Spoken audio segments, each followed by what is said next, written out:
Oh, welcome back to my channel, sports fans. Okay, let's get into this one right here. As you look onto the screen, we do realize, recognize, and acknowledge that the 90s was the height of the greatest center competition of all times. And I really don't think it's close. I really don't think it's close. As far as dominance and skills and, competitive nature, the 90s was the height. And you can see the first 6 guys are Hall of Famers. The first 6 guys: Hakeem, Shaq, David Robinson, Patrick Ewing, Alonzo Mourning, and then you got Dikembe Mutombo. Now, we're going to stop it there, but we're going to keep going. Out of those guys, I would say Hakeem, David Robinson, Patrick Ewing were great two-way players. I think Shaq could have been, in a way, I think you could say Alonzo Mourning really was. Because Alonzo Mourning, basically for 8 years, he gave you 21 and 10. And he basically gave you close to 3 blocks for his first 8 seasons. First 8 seasons. Also, let's look at this. So like we said, the first 6 guys are Hall of Famers. What will you say? Out of that 6, 1, 2, 3 are top 75 players. Elijah One, David Robinson, and Patrick Ewing, right? So, Rick Smits, I don't know, man. We believe that Rick Smits could have been a Hall of Famer, especially if he would have got a title and if he would have stayed healthy. He was a great step-out shooter. I wouldn't say he was a great defender, but he could stuff the paint and alter shots, right? I just never seen too many times Michael Jordan go after or try to go over Rick Smits, right? I think he was, what was he, like 7'3" or something like that? Tall dude. So, and then let's go over the rest of these guys.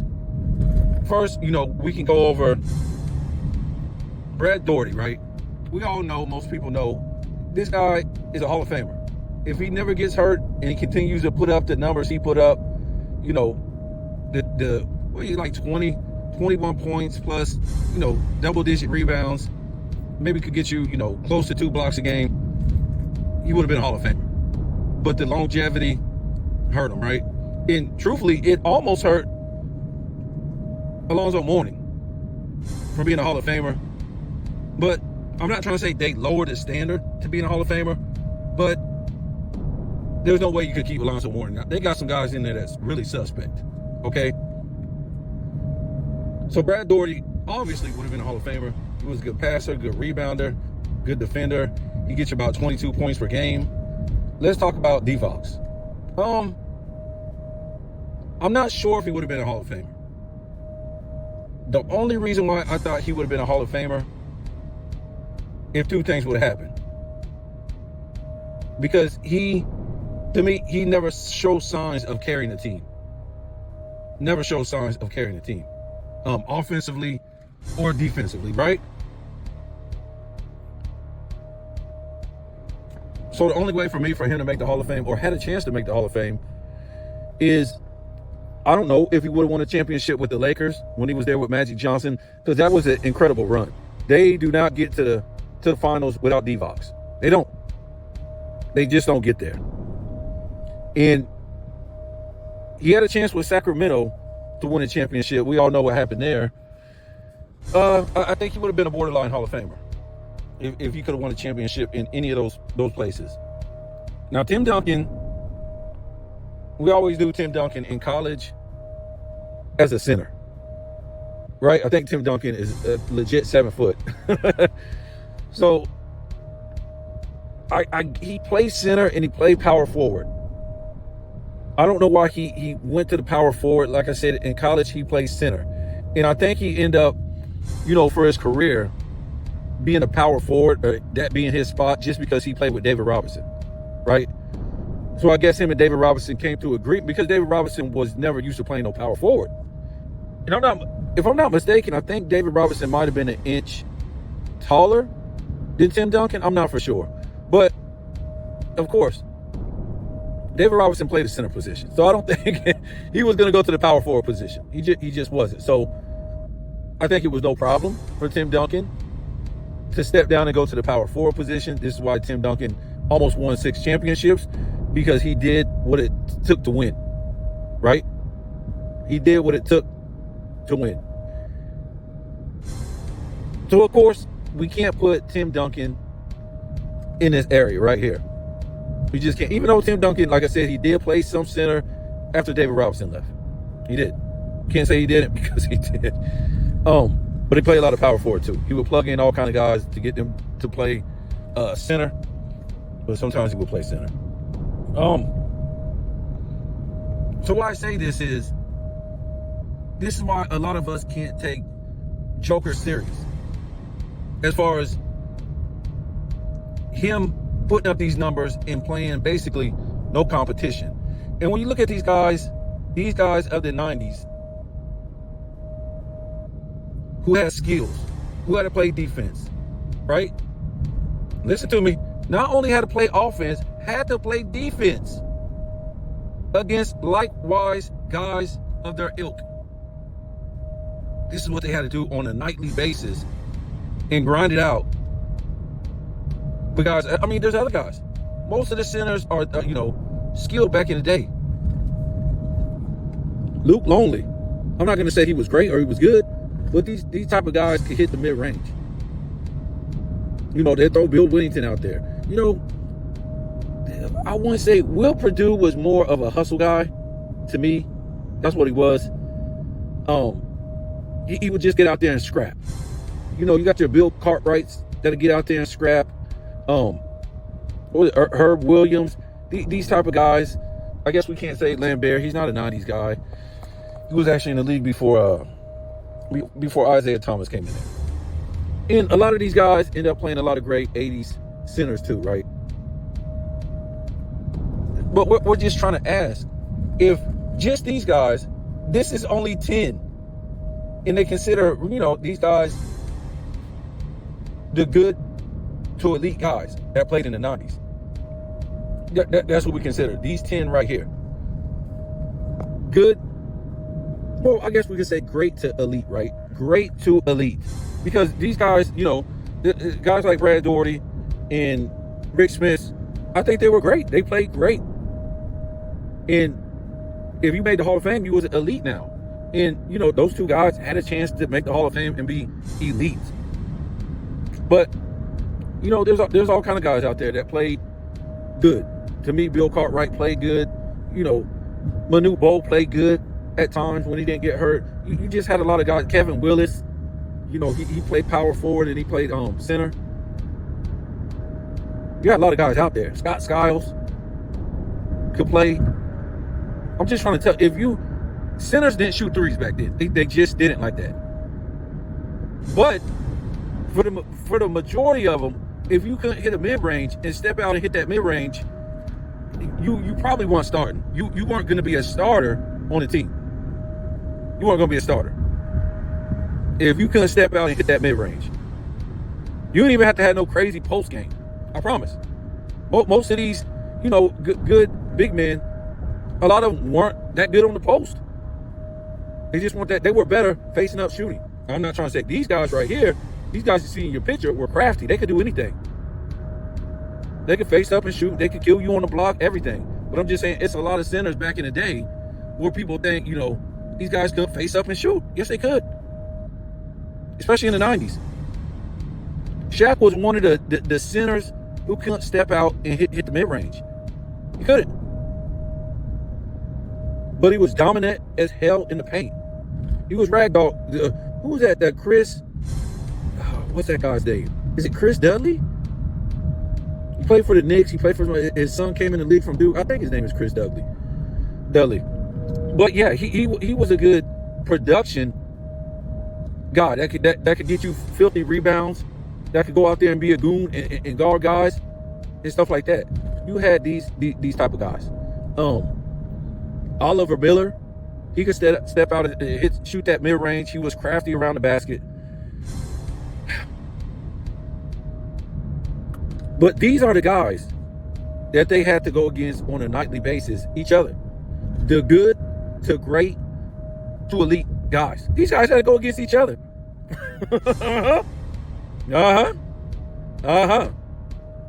Also, we're going to talk about Michael Jordan in a minute. Oh, man, you always talking about Mike, man. You always talking about Mike, man.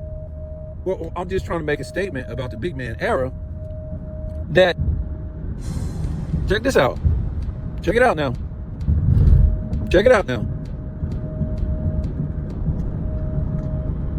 Michael Jordan basically ran the 90s. Oh, hold on. Let me get back to the Joker thing. Let me get back to the Joker thing for Scat. Since this guy's supposed to be putting up all-time numbers, which he is, but we want to know, who is he putting up these all-time great numbers against?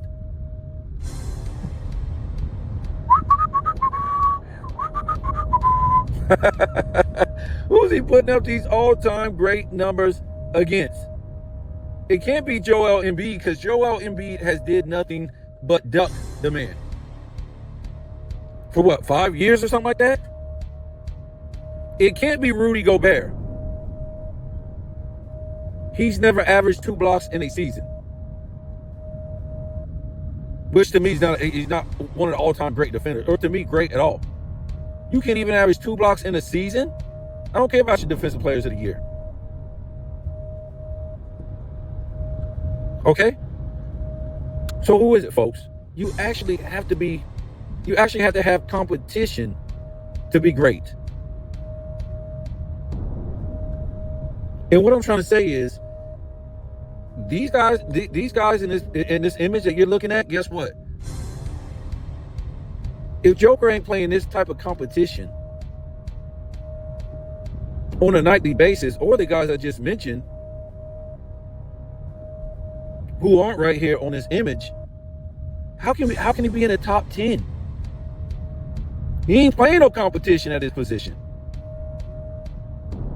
Now, I'm not trying to say he's not an all-time great player. I ain't trying to say that. I said before, he's the greatest player in the 2020s, no doubt. He ain't cheated. He hasn't done it wrong. He doesn't cause any drama. No controversy. None of this, folks. He just goes out there and plays, and he does his thing. And to me, obviously, he doesn't want to win championships, because he continued to let Gordon, Jamal Murray, and Porter Jr. sign those contracts. Again, which is fine with me. I'm good with that.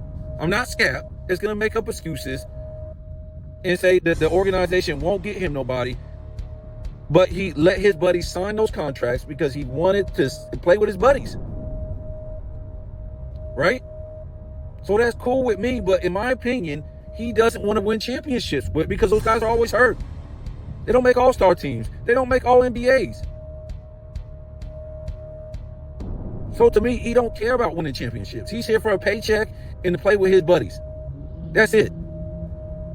And is there anything wrong with that? No. But that's the vision I see. We can't mistake it for nothing else, folks. Scap can keep making his videos that don't make any sense. Yes, he don't have any help, but that's the help he wants.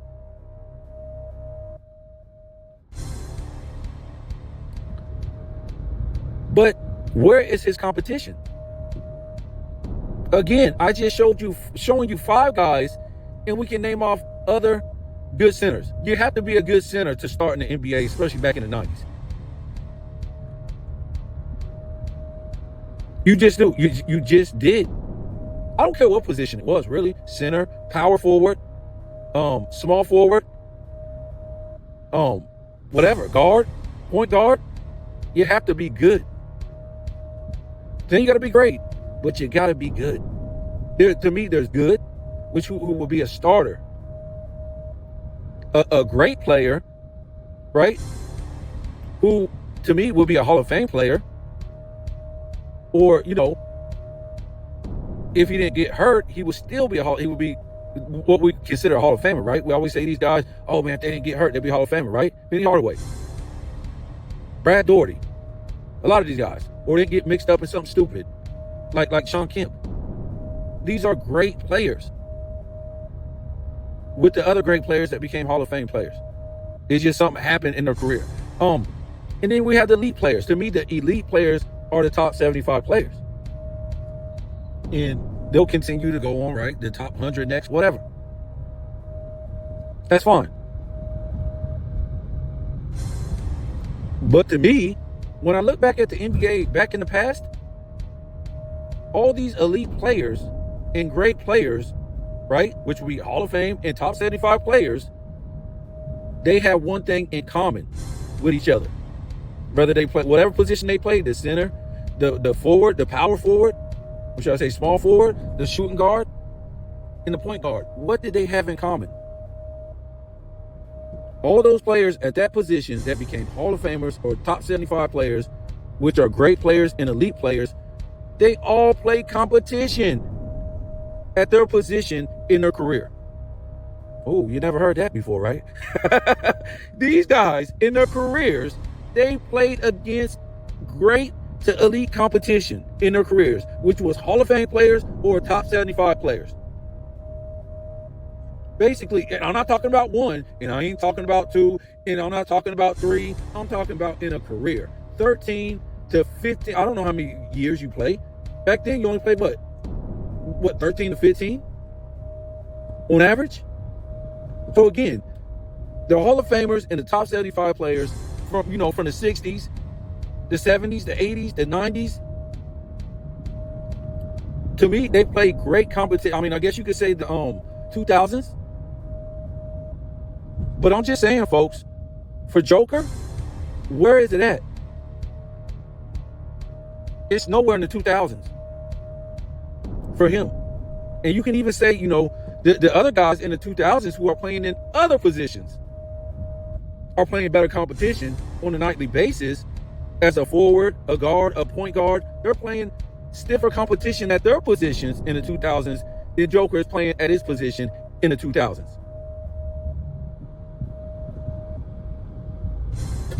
Again, not trying to say he's not an all-time great. Again, not trying to say he's not the greatest player in the 2020s. I'm just saying, folks, you got to start thinking about some of these things. We're not talking about just in the 2020s either, folks, because Michael Jordan's career didn't start in the 90s, right?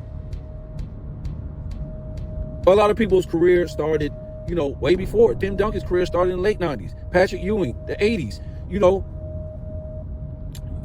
Kareem Abdul-Jabbar, when? In the 70s. So what I'm trying to say is Joker's career started, I want to say 14, right? 2014. So let's rewind it all the way back to 2014. Who were the great centers when he played in the 14-15 season? Can anybody tell me? You can't tell me. What about 16? What about 17? What about 18? What about 19? All those years, who is his center competition? Because all the greats I knew that played in the 90s, that came in the 80s, they had competition, great to elite competition at their position when they came into the league. Every year they played. And then they got into the 90s. See, Scap don't want to talk about these things. He can talk all fast and say all these things about, whatever he wants to say. Some of the stuff is just like a repeat of the videos he made before, and then he just lay it over the new video and talk about some old stuff that, whatever. That's fine. I ain't saying he don't make great videos. He makes great videos. But sometimes the nonsense can tire you out. The nonsense can tire you out. And not only does he not play any great to elite competition at his position, in what would this be, his prime years in the 2020s? Not only does he not play any great to elite competition in his prime years, he's never did it. Never. Never. Although I do want to apologize. When I was, sometimes I get going and, sometimes I might say something wrong. I mean, it's rare, but nobody's perfect. I can't sit up there and read off a teleprompter like Dreamers Pro, right? I don't, I'm not sitting from a desk, scripting out stuff, reading from a teleprompter, get gifted, scripts from ESPN via Disney, Fox. So I'm sorry if I say some stuff I didn't mean to say. Right? But honestly, when you come on my channel, you can hear I'm talking with truth, with my own passion, with the stuff I know, and not trying to be a character. Because this is what a lot of these guys out here try to do. They try to be a character. And that's fine. That's what the world likes. And that's why the world is what it is now and where it is now. Because we want characters. We don't want the truth. We don't want reality. We want to act like characters. We want to be characters. We don't want to be ourselves. Right? Ourselves is what? To be a character. Right? So let's don't get too political about this. But we just want to know these things. And what I'm trying to say is, with these 10 guys on the screen, and basically 7 of, what was it, 6 of them, at least, being Hall of Famers or top 75 players. With that being said, how can Joker be a top 10 player in anybody's book if he ain't faced this level of competition in his era? He ain't faced that level of competition that could give him the stats or the offense and give him grinded out defense. You think he's just gonna walk through Alonzo Mourning or Patrick Ewing or these type of guys? No, folks. Or Akeem Olajuwon or Rick. I would want to see him go against Rick Smith. I really would. I'm not trying to say Rick Smith would dominate him, but I want to see him go ahead. I think Rick Smith was a little bit taller than 7'2", right? I want to say 7'4". And what I'm saying, I would like to see him go against Rick Smith is see if he can take the pounding, right? If he could take the pounding in the grind. These guys weren't little. And, okay, I guess you can throw AD in there, right? I guess. I don't really know what to say about that. 1 minute AD is playing center, 1 minute AD is playing power forward in his career. So who knows? I guess AD is like a Tim Duncan. So if we're gonna do that, let's bring Tim Duncan back into the equation. I mean, does he want to? You want to put this dude, Joker, against Tim Duncan? Again, I don't know, man. I'm trying, I'm gonna get this hate, this Joker hate. Man, why you hating on Joker? Oh no, dude, call me racist. Okay, so when I say talk about black players, then what? And that's what I do most of the time. That's what we do most of the time anyways.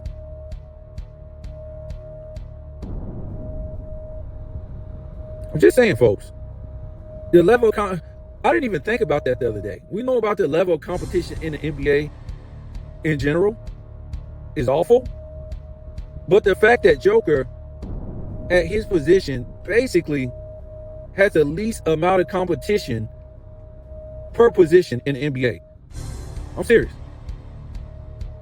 Per position, he has the least amount of competition. I'm being serious.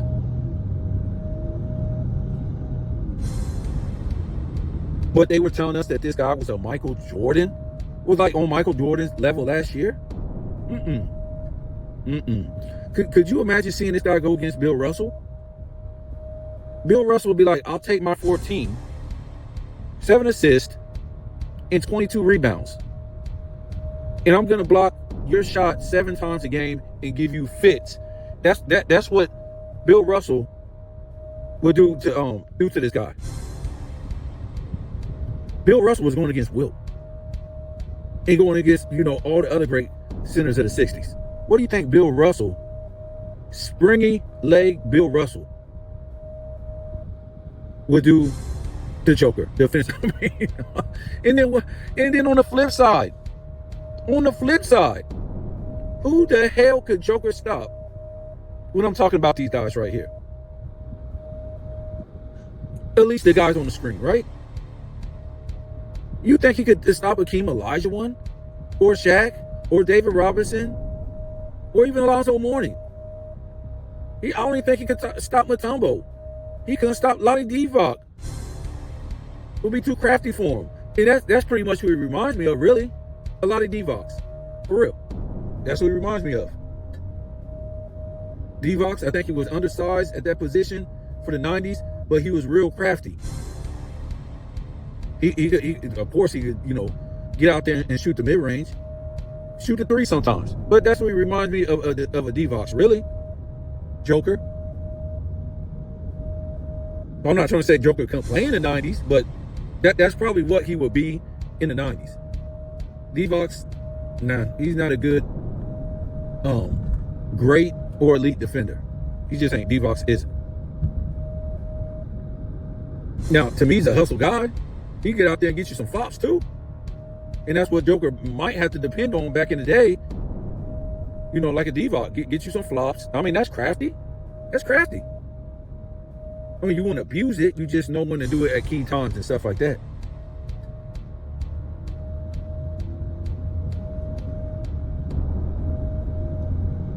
Just saying, man. He don't have the same level. And we done heard this before from people like Sports and Fitness Rants, Too Raw. And Too Raw really goes down the line. He goes to the 60s centers. He goes to the 70s centers, the 80s, the 90s. I mean, like, huh?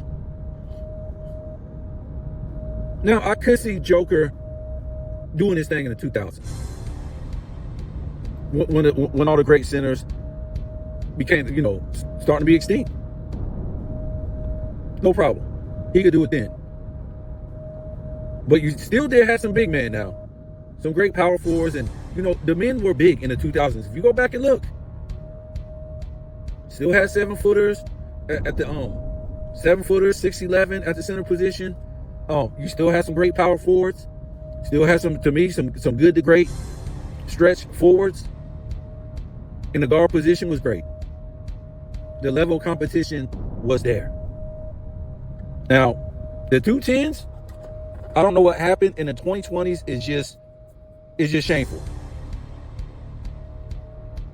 So we got to put some things in perspective. It's going to be hard. If this guy wasn't playing this level of competition just in the 90s with these guys on the screen here, and plus the other type of guys, that you could just go look at the teams who had centers. And these guys could grind it out with the great to elite centers. They could. I mean, they could never be elite or great like them. That's just how it is. But they could get out there and grind it out with them.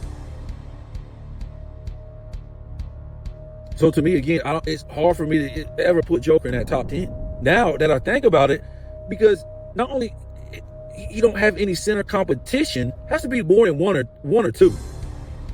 That don't qualify for great to elite center competition in his era. It don't.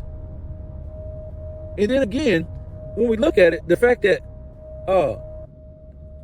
I think that he has the worst competition at his position in the NBA. I mean, you might be able to say him and LeBron James. That's what you might be able to say. So how can it be a top 5 center just off of putting up a whole bunch of stats, playing against no great to elite competition? But like I said, you could throw in Anthony Davis, but that's suspect. That's like me throwing in Tim Duncan as a center. And do we throw in Joel Embiid? He's always in the damn hospital. He's on a stretcher. He's suspended. He's always shut down. All this ain't no competition.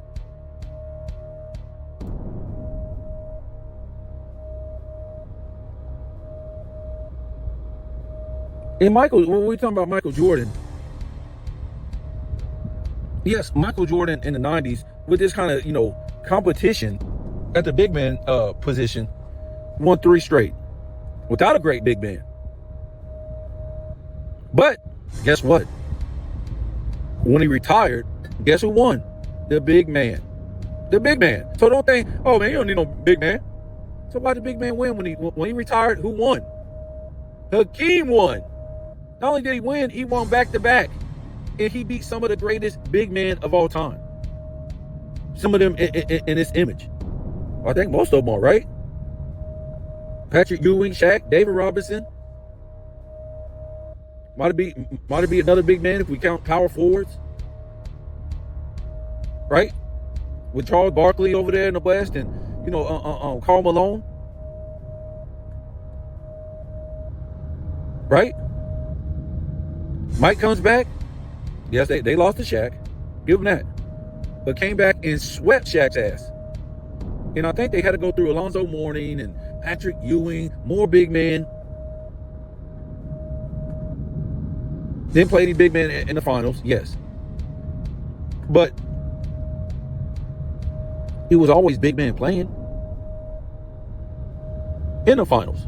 They might not have been the great to elite big man, but that's just how it is sometimes. Michael Jordan wasn't going to lose anyways. He beat big man going to the damn finals. I mean, he ain't scared no big man.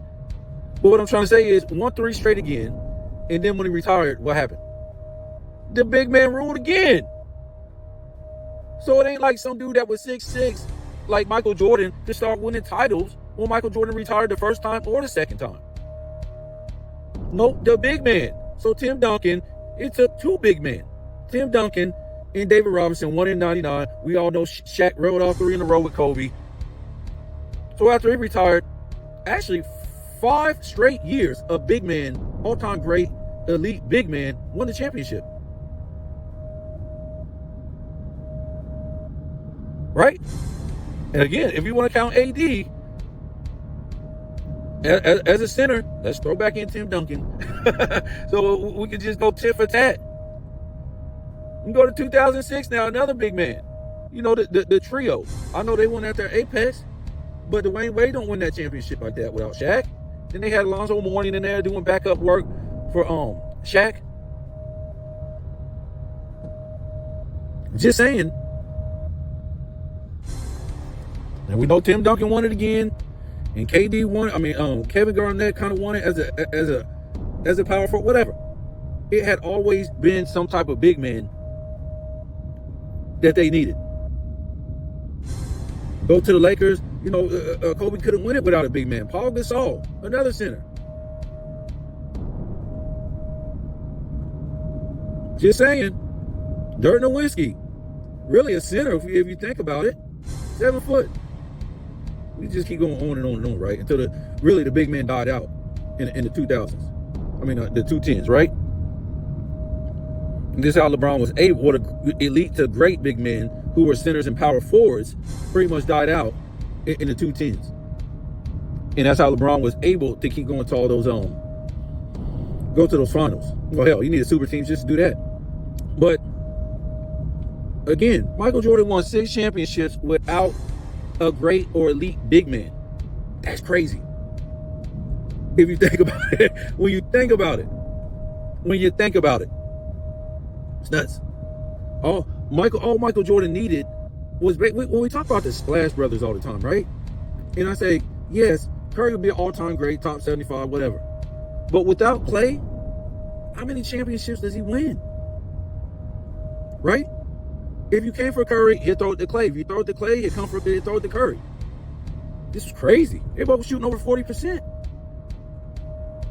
So, in a sense, I'm not going to say Scottie Pippen was on that level as far as shooting, but Michael Jordan did kind of find a guy who played like him. Because Mike could facilitate, he could rebound, and he could play defense. The only thing Scottie Pippen couldn't do that Mike could do was score on that level. But Pippen could get you points, though. Oh, and did I say play defense, right? I don't know if I said that. Yeah, I think I did. So, Mike finding a guy basically like him, an all-around player, I don't think he needed an all-time great center like that, like most guys needed. And that's what Curry found in Clay. But that's all I'm trying to say. When we go back to the level of competition that Joker's going against, has going against, man. Like again, this guy came in 14. Where was the competition at his position? And what makes it more is he should have been dominating. I don't know any all-time great who, great or elite, and what I'm saying, that's in the Hall of Fame, wasn't dominating, not like winning championships, but have a name for themselves after the second or third year. When did you hear about Joker? When did you hear about Joker? I ain't hear about Joker until the 2020 bubble, folks. Seriously. You think that would happen to any all-time great or elite center? You didn't hear about them until like their 6th year? That's it, man. The competition wasn't there when he came in the league. He should have been dominating. But the problem was he wasn't this all-time, he wasn't, to me, he wasn't good or great when he came into the league. He wasn't a big name. But even if you want a big name, I'm surprised he wasn't dominating when he came into the league, in the sense that there's no competition at that position. Imagine any of these guys coming into the league that's on the screen. Hakeem, David Robinson, Patrick Ewing, Mourning, Divock, Rick Smith. They come into the league and there's no competition at their position. And you don't really hear a peep about them for 5 to 6 years? Y'all gotta stop, man.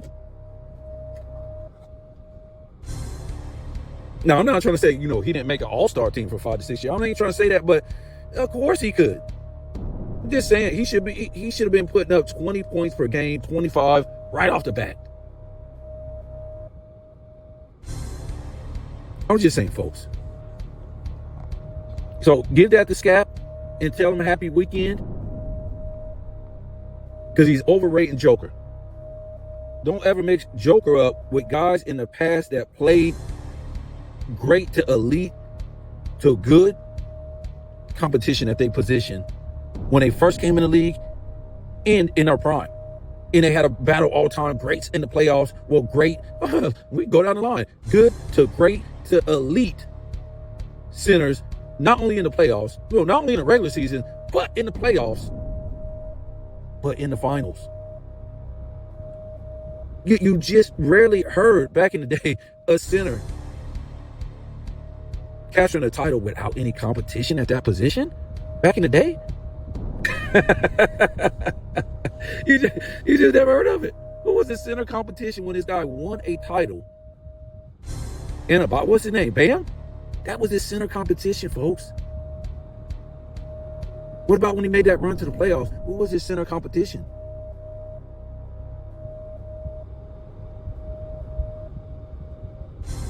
Come on, man.